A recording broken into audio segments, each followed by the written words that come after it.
വിശുദ്ധ മത്തായി എഴുതിയ സുവിശേഷം 15-ാം അധ്യായം 1 മുതൽ 9 വരെയുള്ള വചനങ്ങൾ.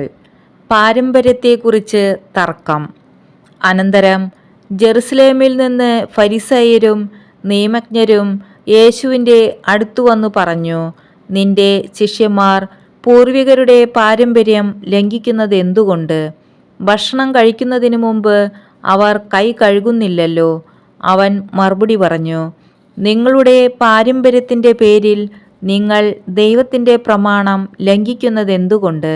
പിതാവിനെയും മാതാവിനെയും ബഹുമാനിക്കുക. പിതാവിനെയോ മാതാവിനെയോ അധിക്ഷേപിക്കുന്നവൻ മരിക്കണം എന്ന് ദൈവം കൽപ്പിച്ചിരിക്കുന്നു. എന്നാൽ നിങ്ങൾ പറയുന്നു, ആരെങ്കിലും തൻ്റെ പിതാവിനോടോ മാതാവിനോടോ എന്നിൽ നിന്ന് നിങ്ങൾക്ക് ലഭിക്കേണ്ടത് വഴിപാടായി നൽകിക്കഴിഞ്ഞു എന്ന് പറഞ്ഞാൽ പിന്നെ അവൻ അവരെ സംരക്ഷിക്കേണ്ടതില്ല എന്ന്.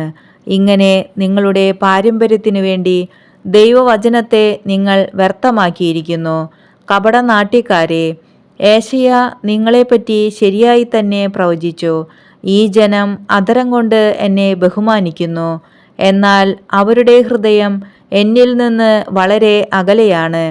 അവർ മാനുഷിക നിയമങ്ങൾ പ്രമാണങ്ങളായി പഠിപ്പിച്ചുകൊണ്ട് വ്യർത്ഥമായി എന്നെ ആരാധിക്കുന്നു.